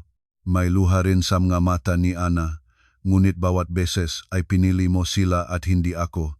Pinili mo ang pangalawang ina at hindi ang asawa. Nanlata ang mukha ni Marco, wala siyang masabi. Pasensya na, lubos ang aking pagamo. Tumayo si Marco mula sa bangko at lumuhod sa harap ni Ana. Sa madilim na pasilyo, isang 30 taon na lalaki na umiyak ay lumuhod. Kaawa-awa ang tanawin, bigyan mo pa ako ng isang pagkakataon, magsisimula tayo muli. Sa pagkakataong ito, gagawin ko ang lahat ng tama. Dahan-dahang tumayo si Ana. Nakatingin pababa kay Marco, sinabi niya, ang masalita ng pasensya ngayon ay huwag mo akong sabihin. Itinaas ni Marco ang ulo. Sabihin mo sa iyong buhay. Sabihin mo sa mga taong nanlinlang sa iyo sa loob ng 32 taon, ngunit hindi sa akin. Pumihit si Ana. Nang malapit na siyang lumayo, hinawakan siya ni Marco sa braso. Ana, pakiusap. Hindi winalis ni Ana ang kanyang braso, sa halip tahimik niyang sinabi, Marco, naawa ako sa iyo. Mawalan ina sa pagkabata, lumaki sa pangalawang inang dumiskrimina sa iyo siguradong napakahirap nun. Dahan-dahan niyang inalis ang kamay nito, ngunit hindi nito binibigyang katwiran ang ginawa mo sa akin. Ikaw ay nasa hustong gulang na rin, may pagpili ka at mali ang pinili mo. Sa huling pagkakataon, tumingin si Ana kay Marco. Sa kanyang tingin ay wala ng pag-asa. Paalam. Pumihit si Ana at lumakad. Sa likod ay maririnig ang pag-iyak ni Marco, ngunit hindi siya lumingon. Ang kanyang anino ay mahabang nakalatag sa lupa sa ilalim ng liwanag ng poste. Bago pumasok sa gusali, tumigil si Ana. Tumingin siya sa langit. Makikita ang ilang bituin, isang luha ang dumulas sa kanyang pisngi, ngunit hindi ito luhang kalungkutan. Ito ay luhang kalayaan, ang pangarap na itinayo niya ng mag-asawa, ang pagmamahal kay Marco, ang pag-asa para sa maligayang pamilya, lahat ng ito ay nagpasya siyang palayain. Nagpunas si Ana ang luha at binuksan ang pintong na gusali. Ang ina ay naghihintay sa kanya ng may pag-alala sa mukha. Okay ka ba? Opo mama, ngayon ay talagang okay na ako. Gumit siya na. Sa matagal na panahon, ito ang tunay na ngiti. Ang nakaraan ay naiwan na sa nakaraan. Ngayon ay kailangan na lamang na tumingin pasulong. Sabay na nagsimula ang proseso ng diborsyo at ang criminal case. Kasama ang abogado, nag-file si Ana ng dokumento sa korte. Si Ramon ay nasasakdal sa panloloko at si biyen ng babae na si Remedios ay bilang kasabwat. Ang mga ebidensya ay hindi mapabulaanan, kaya tiwala ang abogado sa tagumpay. Sapat ng sapat ang mga ebidensyang ito, mga dokumento ng utang, mga pahayang paglipat, mga audio recording, mataas ang sansang tagumpay. Tumango si Ana. Nagsisimula nang mamunga ang matagal niyang pinahandaan. Samantala, naguguho ang pamilyang asawa. Nang kumalat ang balita tungkol sa criminal case, lalo pang naging maikting ang mga nakpapautang. Ito ang mga taong nakpautang kay Ramon ng 2 milyong piso. Nagtatayong kampo ang mga kolektor sa harap ng kanilang bahay at halos araw-araw na pumupunta. Ramon, lumabas ka. Ibalik mo ang pera. Kung tumakbo ka, ang pamilya ang hihingiin namin. Nakakalat ang masigaw sa buong lugar. Nagsimulang maksismis ang mga kapitbahay. Sa lugar na kanilang pinagtaguan ng higit 30 taon, ganap na nalantad ang pamilya. Ang biyenang babay, pagkatapos na bumaksak sa pagtitipon ng pamilya, ay lubhang nang hina. Tumaas ang kanyang presyon at ilang araw siyang nospital, ngunit kahit sa bahay, wala siyang pahinga. Dahil sa mga kolektor, hindi na siya makalabas ng bahay. Nagsarado sa kanyang silid si Ramon at hindi lumalabas. Pinawalan ang cellphone at walang nakita. Nagtago siya tulad ng isang daga na napapigilan sa sulok. Isang araw, si Ana, gayang karaniwan, ay nandun sa kanyang trabaho sa lokal na pamahalaan. Nakaupo sa kanyang mesa sa reception at nag-ayos ng mga dokumento. Panatag ang araw. Biglang nakagulo sa labas ng tanggapan. May sumisigaw, Ana. Nasaan si Ana? Itinaas ni Ana ang ulo, nang hina ang kanyang puso. Sa labasan ay nakatayo si Ramon, Mapula ang mga mata, gusot ang buhok, mukhang ilang araw na hindi naligo. Asawang kuya, lumabas ka. Pumasok si Ramon sa tanggapan. Nakaabugin ang mga tao sa takot. Tumayo si Ana. Nanginginig ang makamay, ngunit hindi nagbago ang kanyang mukha. Si Ramon, nang makita si Ana, ay malapat na humakbang patungo rito.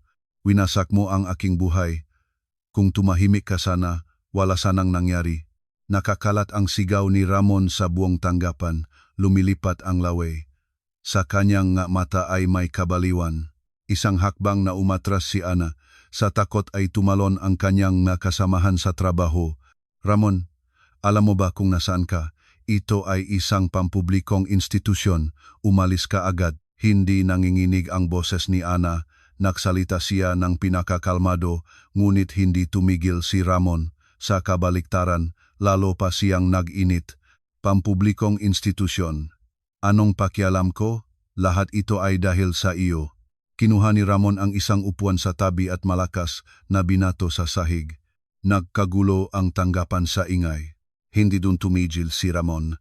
Kinuha niya ang mga dokumento sa mesa at ibinagsak sa ere. Itinumba ang computer monitor. Sinuntok ang bintana at biglang nagbitak ito.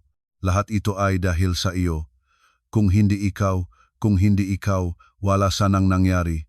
Lumapit si Ramon kay Ana. Iniunat ang kamay para hawakan ito sa braso. Sa sandaling iyon, mabilis na kinuha ni Ana ang kanyang cellphone. Pinindot ang record button at sinabi, Ramon, lahat ng iyong ginagawa ngayon ay nire-record. Tigilan mo na ito. Sandaling natahan si Ramon. Ngunit muli, tulad ng bali, sumigaw. Record. Anong pakialam ko? Tapos na ako. Lahat ay tapos na. Inyunat ni Ramon ang kamay para agawin ang cellphone ni Ana. Umiwas si Ana. Sa sandaling iyon, bumukas ang pintuan ng tanggapan. Pumasok ang pulis. Tinawag ng gwardiya ng administrasyon ang pulis. 2 pulis ang nakpagtabuyan kay Ramon. Huwag kumilos. Itaas ang makamay. Lumaban si Ramon. Nagpagaspas ng makamay. Itinutulak ang mapulis. Ngunit hindi pantay ang lakas. Nabaluktot ng mga pulis ang kanyang mga braso at pinagbagsak sa sahig. Paglabag sa autoridad, hinuhulin sa lugar ng krimen. Niladyang posasang mapulso ni Ramon. Nakahiga sa sahig, patuloy siyang sumisiga. Dahil sa kanya ito, dahil kay Ana, dahil sa iyo. Dinalang mapulis si Ramon. Sa tanggapan ay naiwan ang sirang upuan at nakakalat na mga dokumento. Sa bintana, tulad ng sapot ng gagamba, kumakalat ang mabitak. Si Ana, nakatayo sa parehong lugar, ay halos hindi makatayo. Lumapit ang mga kasamahan at sinuportahan siya. Ana, okay ka ba? Hindi ka nasugatan? Tumango si Ana. Hindi siya makapagsalita. Noon pa lamang niya biglang humina ang mga tuhod at bumaksak sa upuan. Si Ramon ay arestuhin ng araw na iyon. Sa kasong panloloko na mayroon na, idinagdag ang paghadlang sa pampublikong institusyon, pagbabanta, pagpinsala ng ari-arian at paglabag sa autoridad. Napakaraming mga sagdal na wala nang nagawa ang abogado. Hinihingi ang piskalya na 3 taon na pakakulong para kay Ramon. Mabilis na dumaan ang kaso sa korte. Masyadong halata ang maebidensya. Ganap na naguho ang pamilya ng asawa. Nang arestuhin si Ramon, muli ay napahiga ang biyenang babae sa gulat. Sa pagkakataong ito, stroke. Dinala siya sa ICU, ngunit malala ang kondisyon. Nalumpo ang kanang bahagi ng katawan, hindi pa siya makapagsalita ng maayos. Ang beauty parlor ay ipinagbili ng mura para mabayaran ang mga utang. Sa parlor na iyon ay mahigit 30 taon.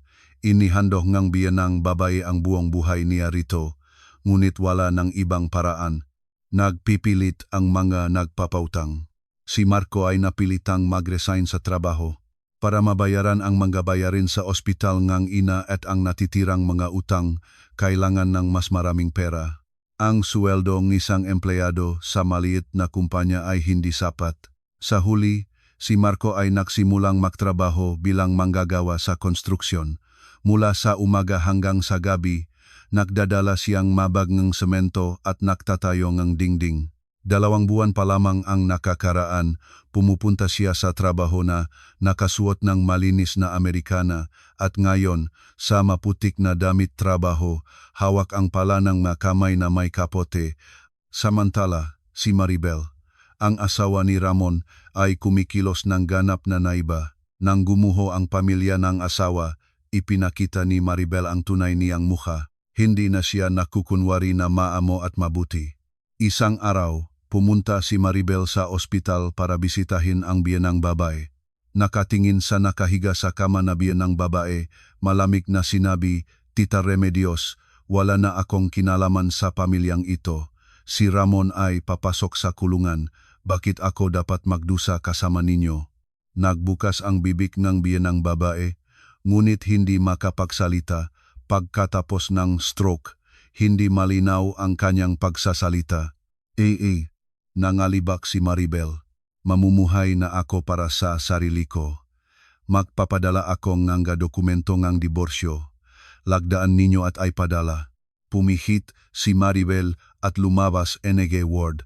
Iniunat ng biyenang babae ang kamay, ngunit hindi niya ito napigilan. Diretso pumunta si Maribel sa bahay ng pamilya ng asawa. Pagpasok sa bakanteng bahay, hanapin ang silid ng biyenang babae. Sa ilalim ng unan ay nakita niya ang isang sobra na may 50,000 pisong cash. Ito ang perang inipon ng biyenang babae nang maingat buong buhay niya. Inilagay ni Maribel ang pera sa bag at lumabas ng bahay. At mula ng araw na iyon, nawala siya. Nagfile siya ng unilateral na diborsyo kay Ramon at naglaho. Ilang araw ang lumipas, si Marco na pumunta sa ospital ay ikingwento ito sa ina. "Mama, tumakas si Maribel kasama ang pera, kasama ang inyong 50,000. Nakatingin sa kisame ang biyenang babae, umiyak. Hindi siya makapagsalita, ngunit nanginginig ang buong katawan niya. Ganun na kamahal ang kanyang manugangang si Maribel. Mas mahal niya ito kaysa kay Ana. Hindi niya hinihingi ang ipon nito at mabait ang pakikitungo rito. Ngunit nang mahirapan na, tumakas ito kasama ang pera. At ang Ana na pinagalitin niya, sinabing umalis at huwag nang bumalik. Hindi man nila ninakaw ang pera nito. Sinubukan lamang nitong protektahan ang kanya. Ang biyenang babae, nakatingin sa kisame, ay humiyaw. Dumadaloy ang luha mula sa kanyang mga mata at binabasa ang unan. Maririnig lamang ang hindi malinaw na ungol. Ito ang luha ng pagsisisi. Ngunit huli na, ito ang kabayaran sa pagpapalayo sa tunay na manugang at pagkatuksuhan ng huwad. Sa bintanang ward ay kumikislap ang araw, ngunit para sa biyenang babae, ang liwanag ay hindi mainit. Malamig ito at malungkot. Ang huling luhang isang taong nawalan ng lahat ay sumingaw sa unan. Natapos ang 6 buwang proseso sa korte. Ibinigay ni korte ang panghuling desisyon nege diborsyo. Si Ana, nang matanggap ang desisyon ng korte, ay bumaba sa hagdan ng korte, maliwanag ang langit. Sa wakas ay natapos na ang mahabang laban. Natapos din ang criminal case. Si Ramon, kasama ang lahat ng sakdal, ay nasentensyahang 3 taon na pagkakulong. Kaawa-awa ang mukhang nagawa ni Ramon nang inabutan siyang desisyon ng korte. Ang biyenang babae at si Marco ay humiling ng pakikipagkasundo para mabawasan ang kriminal na parusa. Nakipag-ugnayan sa kanya ang abogado. "Ana, gustong kabilang panig na mag-ayos. Handang ibigay sa inyo una ang inyong bahagi mula sa pagbibiling beauty parlor." Nag-isip kaunti si Ana at pagkatapos ay tumango. "Pumayag ako sa pakikipagkasundo, ngunit may isang kondisyon." Nagtanong ang abogado, "Anong kondisyon?" "Gusto kong matanggap ang buong principal at kompensasyon para sa moral damages at ang natitirang halaga ay babayaran ni Marco ng hulugan at ito ay dapat notaryo." Ipinabot ng abogado ang mga kondisyon sa kabilang panig. Wala nang pagpipilian ang pamilya ng asawa kundi sumang-ayon, kung hindi, magiging mas mabigat ang kriminal na parusa. Ganito ang panghuling kasunduan. Mula sa pera ng pagbibili ng beauty parlor, nakatanggap si Ana ng 1 milyong piso bilang bayad sa prinsipal. Dagdag pa ang kompensasyon para sa moral damages na 100,000 piso. Kabuuan, nakatanggap siya ng 1,100,000. Ang natitirang 400,000 ay obligasyon ni Marco na bayaran sa loob ng 5 taon na notaryo. Dapat siyang magbayad ng 30,000 piso buwan-buwan. Sinuri ni Ana ang pagdating ng 1,100,000 sa kanyang account. Bagamat 100,000 ang kulang sa orihinal na 500,000 ngang utang, halos lahat ay naibalik na niya. Ang kanyang ipon na 2,000,000 piso na pinagpawisan sa loob ng 10 taon ay nanatiling buo. Mahirap ang laban, ngunit sa huli ay nanalo siya. Lumipas ang 3 taon. Lubos na nagbago si Ana. Sa lokal na pamahalaan, na-promote siya bilang pinuno ng departamento. Ngayon ay pinuno na siya ng Departamento ng Social Welfare. Pinamumunuan niya ang isang pangkat ng 5 tao. Ma'am Ana, pakitingin ang dokumentong ito. Ma'am Ana, handa na ang lahat para sa pulong. Tinitignan siya nga mga kasamahan ng may pagalang. Siya ay isang mahigpit at makatarungang pinuno. Kung may kahirapan, lagi niyang tinatanggap ang responsibilidad. Kaya palagi ay maganda ang kapaligiran sa pangkat. Pagkatapos ngang trabaho, umuwi siya sa kanyang condominium unit. Ang unit na ito ay binili niya bago mag-asawa sa tulong ng mga magulang. Ito ang kanyang mahalagang tahanan na nagawa niyang protektahan at hindi ibinigay sa pamilya ng asawa. Tuwing katapusan ng linggo, bumibisita siya sa mga magulang at nakikihandaan. Sa mesa na inihanda ng ina, nagsalitaan sila tungkol sa iba't ibang bagay. Ana, kumusta ang trabaho? Maraming gawa, ngunit kawili-wili, mama. Ito ay ordinaryo, ngunit mainit na buhay. Mahirap paniwalaan na 3 taon na ang nakakaraan ay nagtatulak siya ng maleta sa ilalim ng ulan. Sa panahon na ito, may isang bagong tao na lumitaw sa buhay ni Ana. Ang pangalan niya ay Dimitri. Isa siyang executive sa isang kumpanya ng konstruksyon na madalas makipagtulungan sa lokal na pamahalaan. Nagkilala sila sa trabaho at gumawa siyang magandang impresyon sa kanya. 41 ang edad ni Dimitri. Matangkad, may magandang kaanyuan, ngunit ang pinakamahalagang bagay, nagsasalita siya ng may pagpipigil. Hindi siya nagbibigay ng walang kabuluhang pangako at lagi itong tinutupad. Sa simula ay mga pulong trabaho lamang, ngunit sa isang sandali ay nagsimulang magpakitang interes si Dimitri kay Ana. Ma'am Ana, kumain ka na ba? May magandang restaurant malapit dito, hindi mo ba gustong pumunta? Sa simula, tumanggi si Ana. Kakaraos pa lamang siya sa diborsyo at natatakot sa bagong relasyon, ngunit hindi sumusuko si Dimitri. Maari tayong makilalang dahan-dahan, maari akong maghintay. Naramdaman ni Ana ang katapatan ni Dimitri. Hindi siya sinubukan na manlinlang sa matamis na mga salita tulad ng kay Marco. Ipinakita niya ang kanyang damdamin sa pamamagitan ng mga gawa. Sa kabilang pagiging abala, nagmamalasakit siya sa kanya at naroon siya sa mga mahirap na sandali. Pagkaraan ng halos 1 taon, ikinwento ni Ana kay Dimitri ang kanyang nakaraan, ang pandaraya ng pamilya ng asawa, ang diborsyo, ang mga pakikipaglaban sa korte. Tahimik na nakikinig si Dimitri, wala ni aninong pakatol sa kanyang mukha. Pagkatapos marinig ang lahat, sinabi ni Dimitri, narinig ko ang lahat ng iyong pinagdaanan. Nang hina si Ana, naisip niya na may mga taong sa pakikinig nga nito ay tatakbo, ngunit hindi inaasahang masalita ang sumunod ni Dimitri. Hindi ito ang iyong kasalanan, sa kabaliktaran, magaling ka na nagawa mong malampasan ito. Kinuha ni Dimitri ang kamay ni Ana. Minamahal ko hindi ang Ana ng nakaraan, kundi ang Ana ngayon. Lagi akong naririto. May luha sa mga mata ni Ana. Sa pagkakataong ito, hindi ito luhang kalungkutan, ito ay luhang pasasalamat at kaginhawahan. Pagkatapos ng 2 taon ng seryosong relasyon, nagpasya silang mag-asawa. Ang magulang ni Ana ay nagustuhan din si Dimitri. Ang ama, nang makita siya, ay nagsabi, sa pagkakataong ito, sa aking palagay, ito ay isang karapat-dapat na lalaki. Ramdam na taimtim niyang minamahal ang ating anak. Tumango ang gina. Iba ang tingin ni Dimitri, parang gagawing masaya ang ating ana. Ang kasal ay naganyo ng simple sa dalampasigan, imbitado, lamang ang pamilya, at emega malapit na kaibigan. Hindi mariwasa, ngunit mainit ang kasal. Si Ana sa puting belo ay hawak ang kamay ni Dimitri. Ang ingayng alon ay parang musika sa background. Ang pagsalip na kipsilim ay nagkulay pula sa dagat. Gagawin kitang masaya habang buhay, bulong ni Dimitri sa tainga ni Ana. Ngumiti si Ana at tumango. Nang malapit nang matapos ang salusalo, lumapit si Ana sa kanyang magulang. Mahigpit na hinawakan ang kanilang mga kamay. Papa, Mama, salamat na tumayo kayo sa aking panignon. Dahil sa inyo, nakabaon muli ako.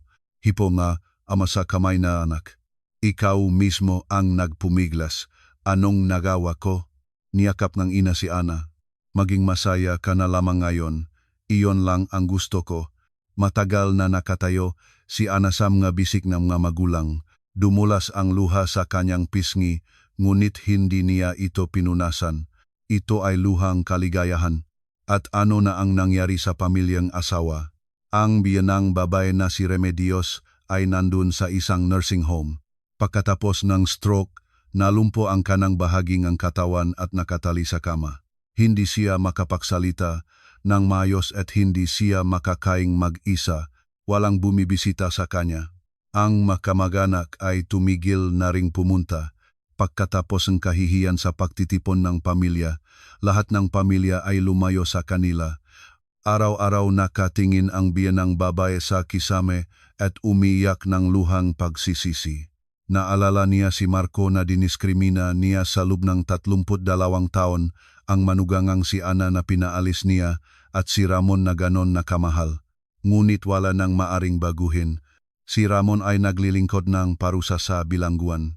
3 taon ang sentensya at nandun siya sa malamig na selda.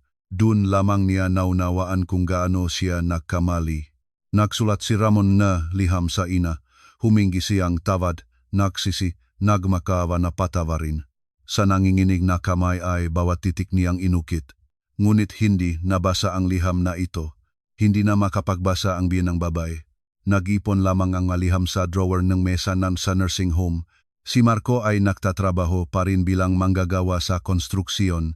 Binabayaran niya ang mabayarin sa ospital ng ina at ang natitirang mautang. Mula sa umaga hanggang sa gabi nagtatrabaho siya at bawat buwan ay nagpapadala ng 30,000 piso kay Ana. Isang araw, pumunta si Marco sa nursing home. Matagal na hindi niya nakita ang ina, ngunit tumigil siya sa labas ng ward. Nakita niya ang nanay na nakahiga sa kama. Kulubot at kaawa-awa. Ang taong sa loob ng 32 taon ay ginamit lamang siya. Ang taong hindi naging tunay niyang ina, ngunit nagunwari. Pumihit si Marco. Hindi niya binuksan ang pinto ng ward, umalis na lamang siya. Mula noon, hindi na muli pang pumunta si Marco sa nursing home. At si Maribel na tumakas kasama ang 50,000 ay lumipat sa isang mayamang lalaki. Isa itong negosyante. Nangarap siyang maluho na buhay, ngunit pagkaraan ng 6 na buwan ay pinabayaan siya nito. Para sa lalaki, si Maribel ay isang maikling pagkaakit lamang. Maririnig ang masismis na si Maribel ay namumuhay ng mahirap sa isang studio-type na apartment. Bawat isa ay nakatanggap ng kanilang nararapat. Pagkatapos ng kasal, naglakad si Ana at si Dimitri sa dalampasigan. Ang pagsalip na takip silim ay nagkulay pula sa dagat. Mga alon ang pumipisa sa kanilang mga paa at umurong. Mahigpit na hinawakan ni Dimitri ang kamay ni Ana. Sige, ba, pupunta na ba tayo sa ating bagong buhay? Ngumiti si Ana tumango. Oh, tara na. Sabay-sabay silang naglakad, hawa ang kamay. Sa likod nila ay mahabang anino ngang liwanag ng takip silim. Naglakad si Ana at nag-isip. 3 taon na ang nakakaraan, ng araw na umalis siya mula sa bahay nga, asawa sa ilalim ng ulan, pakiramdam niya ay tapos na ang lahat. Ngunit hindi pala, ang araw na iyon ay hindi katapusan, ito ay simula. Pagkatapos ng bagyo ay palaging sumisinag ang araw. Naniniwala si Ana rito at kaya niya nalampasan ang lahat. Sa sandaling iyon, si Ana ay masaya ng higit sa lahat. Mainit na kumikislap ang araw sa kanilang likod. Nagsisimula pa lamang ang bagong buhay. Kung bahagya mang naantik ang inyong puso sa kwentong ito ngayon, bumalik kayo sa amin. Kung maari, magiwan ng mainit na mensahe para sa bidangang kwento. Maaring ang inyong masalita ay makatulong sa isang tao na makatagal ng bukas. Time team naming inaasahan ang inyong kapalaran ngayon at bukas. Maraming salamat.